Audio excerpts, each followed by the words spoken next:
Magandang oras mga kababayan, narito na ang pinaka-latest update natin sa magiging lagay ng ating panahon ngayong araw at sa susunod na 24 oras. Nabuo na sa loob ng Philippine Area of Responsibility ang low pressure area na patuloy nating minomonitor sa may timog silangan at palapit na sa kalupaan ng bansa. Ayon sa mga datos, sinasabi na posibleng daanan nito ang buong Eastern Visayas at Central Luzon. Alamin natin ang pinakabagong detalye sa lakas at direksyon nito. Para naman lagi kang updated sa lagay ng ating panahon, i-click mo lang ang subscribe button. Sa kasulukuyan, nabuo na ang low pressure area o LPA na patuloy nating binabantayan sa may silangan at sa mga susunod na araw ay inaasahan na lalakas na ito bilang bagyo at tatawagin natin ito bilang bagyong Henry. Sa pinakabagong datos, ang sentro ng low pressure area ay makikita sa layong 845 kilometers sa ilagan silangan ng Mindanao. Habang nananatili ang LPA sa silangan, ang southwest monsoon o habagat ang pangunahing weather system na patuloy na nakakaapekto sa malaking bahagi ng Luzon at Visayas. Kaya dala nito ang masungit na panahon at pabago-bagong ulan sa maghapon. Samantala, ang low pressure area o LPA naman ang siyang nagdudulot ng mas maraming kaulapan at pag-ulan sa Eastern Visayas, Northern Mindanao, Caraga at Davao Region. Sa natitirang bahagi naman ng Mindanao, nanatili ang posibilidad ng mga biglaang pag-ulan, pagkidlat at pagkulog dulot ng umiiral na localized thunderstorms. Ngayon, tutukan natin ang mga lugar na mas direktang tinatamaan ng tro o buntot ng LPA.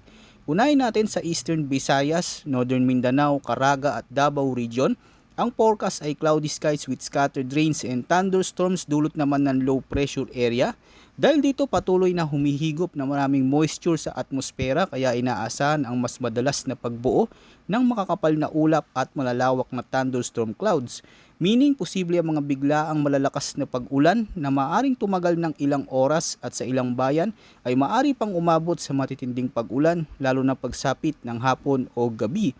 Dahil dito nanatiling may banta ng biglaang flash floods at landslides lalo na sa mga lugar na madaling bain at mga bulubunduking bahagi. Para naman sa mga residente sa Metro Manila, buong Ilocos Region, Batanes, Babuyan Islands, gayon din sa Zambales, Bataan, Tarlac, Pampanga, Bulacan, Cavite, Batangas, Occidental Mindoro, Palawan at maging ang natitirang bahagi ng Visayas, ang inaasang panahon sa mga lugar na ito ay cloudy skies with scattered rains and thunderstorms. Ibig sabihin, asahan ng maulap na kalangitan na may pabalik-balik na mga pag-ulan at thunderstorms sa iba't ibang oras ng araw. Sa ilang lugar, posible ring makaranas ng moderate hanggang minsan ay malalakas na buhos ng ulan, lalo na kapag mas lumakas ang daloy ng habagat. Sa Metro Manila, maaaring maging maulap ang kalangitan sa malaking bahagi ng maghapon na may mga pag-ulan na maaaring magsimula sa tanghali hanggang gabi. Dahil sa sunod-sunod na buhos ng ulan, posible ang waterlogging at panandali ang pagbaha sa mga flood-prone areas, lalo na sa mga low-lying communities. Sa buong Ilocos Region, kabilang ang La Union, Pangasinan, Ilocos Norte at Ilocos Sur, patuloy ding magiging maulap ang panahon na may kalat-kalat na pag-ulan at thunderstorms. Sa ilang pagkakataon, maaari itong lumakas at magdulot ng pagbaha at pagguho ng lupa, lalo na sa mga bulubunduking lugar. Sa Batanes at Babuyan Islands, maaari pa ring magdala ng habagat ng maulap na kalangitan at mga pag-ulan dahil sa tuloy-tuloy na pagpasok ng masamasang hangin mula sa karagatan.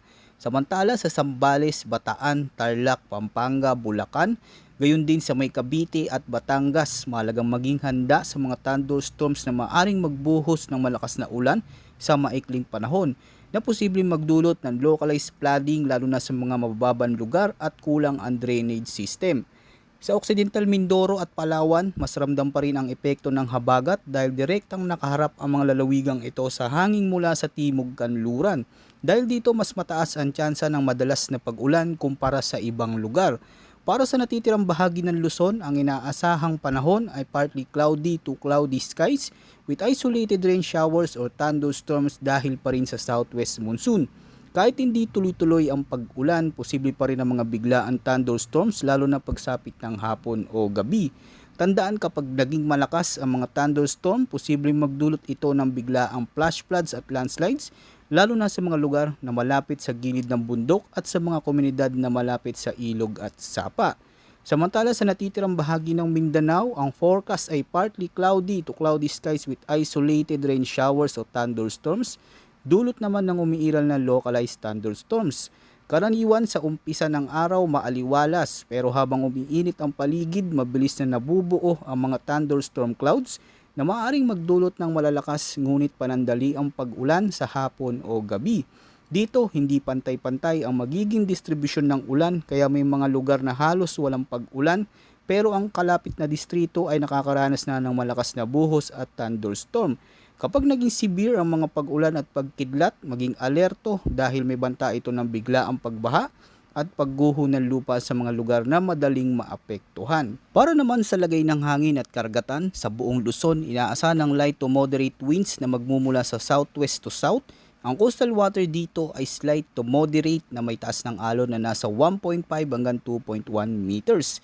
Dahil dito pinapayuhan ang mga mangingisda at maliliit na sasakyang pandagat na mag-ingat, lalo na kung may kasabay ng mga pag-ulan at thunderstorms sa paligid. Samantala sa nalalabing bahagi ng bansa kabilang ang Visayas at Mindanao, inaasahan ng light to moderate winds na magmumula sa southwest to west. Ang kondisyon ng karagatan ay magiging slight to moderate na may taas ng alon na nasa pagitan ng 0.6 hanggang 1.2 meters. Tandaan, kapag may nabubuong makakapal na ulap, posible ang biglaang bugso ng hangin, pagkulog at panandali ang pagtaas ng alon.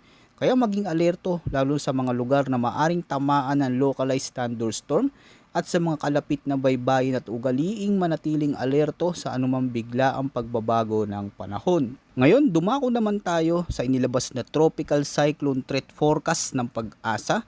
Para sa week 1 ngayong araw hanggang July 1, nakalabas na sa Area of Responsibility ang mga tropical cyclone na binabantayan natin. Pero ayon sa forecast guidance, sinasabi na may nabubuong isang tropical cyclone like vortex o TCLB sa silangang bahagi ng PAR o sa Tropical Cyclone Advisory Domain na dapat bantayan ito yung potensyal na bagyo na minomonitor natin. Sa kasulukuyang forecast, may posibilidad itong maging isang ganap na bagyo habang papalapit sa ating kalupaan. Bukod dito, mayroon ding isa pang TCLB na inaasang mabubuo sa West Philippine Sea. Ngunit sa ngayon, mababa lamang ang tsansa nitong maging isang tropical cyclone sa loob ng unang linggo. Pagsapit naman ng week 2 mula July 2 hanggang July 8, inaasahang kikilos ang unang TCLB patungo sa Northern Luzon at inaasahan ng moderate probability ng pagdevelop nito bilang bagyo. Samantala, ang ikalawang TCLB ay inaasang lalabas naman sa kanlurang bahagi ng PAR at mananatili rin ang mababa hanggang katamtamang posibilidad na maging isang tropical cyclone. Mayroon ding ikatlong TCLB na posibleng mabuo at pumasok sa silangang bahagi ng Philippine Monitoring Domain, ngunit sa ngayon ay mababa pa lamang ang tsansa nitong maging isang ganap na bagyo sa ikalawang linggo. Sa kabuuan mga kababayan, malinaw na aktibo ang tropical cyclone threat sa unang linggo at malamang na magpatuloy ang banta sa mga susunod na linggo. Kung sisilipin naman natin ang iba't ibang weather models, sinasabi na mayroong pagkakaiba sa kanilang forecast tungkol sa posibleng tropical cyclone na maaring tumama sa bansa sa mga susunod na linggo. Ayon sa datos ng European Weather Model, may posibilidad ng pagbuo ng isang weather disturbance pagsapit ng Lunes, June 29. Batay sa forecast guidance, maaring magsimulang lumakas ang sistema sa silangan ng Eastern Visayas. Sa unang yugto, inaasahan na maaari pa lamang itong nasa tropical depression category habang kumikilos pa kanluran. Pagdating sa direksyon, posible itong tumawid sa bahagi ng Southern Luzon o Visayas bago tuluyan lumabas sa West Philippine Sea. Malagang pantayan ang ganitong development track dahil kahit hindi pa lumalakas ang isang tropical depression, sapat na ang pagdaan nito sa kalupaan upang maghatid ng malawakang pag-ulan at magpataas ng banta ng pagbaha at pagguho ng lupa sa mga lugar na tatamaan nito. Ayon naman sa Google DeepMind model, sa ngayon hindi nakikita ang mabilis na paglakas ng sistema. Maaari itong manatili sa antas ng tropical depression o kung mabagal ang development, posible ring manatili muna bilang isang low pressure area. Pero mahalagang tandaan, kahit hindi maging malakas na bagyo ang isang sistema, sapat na ang outer rain bands nito upang magdulot ng malalakas na pag-ulan, lalo na kung tatawid ito sa mga isla at lalawigan ng ating bansa. Samantala, bukod dito mga kababayan, may isa pang weather disturbance na binabantayan natin sa mas malayong silangan sa labas ng Philippine Area of Responsibility o PAR. Batay sa ilang model guidance, ito ang may mas mataas na tsansang maging mas malakas na tropical cyclone sa mga susunod na linggo. Sa kasulukuyang forecast, ang pinapakitang direksyon nito ay patungo sa extreme northern Luzon. Ngunit dahil may kalayuan pa nga ang sistemang ito, marami pang maaring magbago sa magiging lakas, galaw at eksaktong tatahaking landas nito sa mga susunod na araw. Kaya naman mahalagang patuloy nating bantayan ang bawat update upang maibigay sa inyo ang pinakabagong impormasyon dito sa ating channel. Maraming salamat sa inyong panonood mga kababayan at lagi po tayong mag-ingat.